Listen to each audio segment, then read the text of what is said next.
వేద పండితులచే ఈగా మల్లేశంకు ఘనంగా సన్మానం. హనుమకొండ కాళోజీ కళాక్షేత్రంలో జరిగినటువంటి కాకతీయ కళా వైభవం కళాకారుల పురస్కారంలో భాగంగా తెలుగు ఉభయ రాష్ట్రాల కళాకారుల సంక్షేమ మండలి అధ్యక్షుడు, కేంద్ర ఖాదీ చిన్న పరిశ్రమల మాజీ డైరెక్టర్ ఈగా మల్లేశంకు రామకోటయ్య, ప్రసిద్ధ 1000 స్తంభాల గుడి ప్రధాన అర్చకులు గంగు ఉపేంద్ర శర్మ, శ్రీ గాయత్రి పీఠం పీఠాధిపతులు జగద్గురు డాక్టర్ శ్రీ కాతేంద్ర స్వామి చేత ఘనంగా సన్మానించడం జరిగింది. ఈ సందర్భంగా ఈగా మల్లేశం మాట్లాడుతూ, లిపిలేని కళాకారులకు పెన్షన్ ఇస్తానని మేనిఫెస్టోలో పెట్టి గత ప్రభుత్వం మోసం చేసిందన్నారు.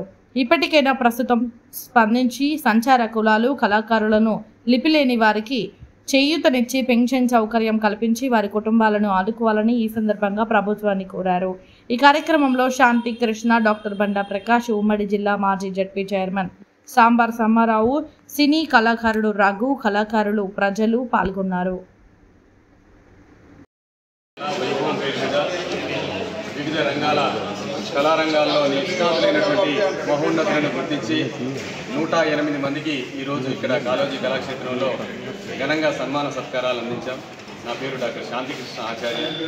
నేను ఇప్పటి వరకు ప్రపంచవ్యాప్తంగా 54 దేశాల్లో 1112 మహోన్నతమైనటువంటి అంతర్జాతీయ స్థాయి కార్యక్రమాలని నిర్వహించడం జరిగింది. ఇది 40 సంవత్సరాల నా కళారంగ ప్రస్థానం.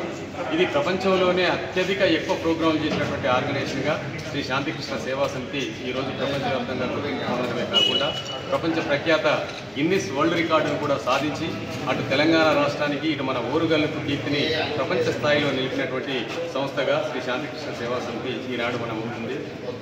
ఈరోజు మేము ప్రభుత్వాన్ని చేసేటువంటి రిక్వెస్ట్ ఒకటే, ఎంతో కళలకు కానాచిగా ఉన్నటువంటి ఓరుగల్లును ఇష్టపడి ఈ ఓరుగల్లులో కళాక్షేత్రం బ్రహ్మాండమైనటువంటి కళాకారులను గుర్తించే దిశగా ముందుకెళ్లాలనే అంశంతో గత ప్రభుత్వం వారు శంకుస్థాపన చేసి ఇప్పుడున్నటువంటి కాంగ్రెస్ ప్రభుత్వం వారు దీనికి పనిని పూర్తి చేసి ఇనాగ్రేషన్ చేసినటువంటి ఈ కాళోజీ కళాక్షేత్రం మరి కళాకారులకు అందుబాటులోకి రావాలని నేను మనస్ఫూర్తిగా ప్రభుత్వం వారికి విజ్ఞప్తి చేస్తున్నాను. ఎందుకంటే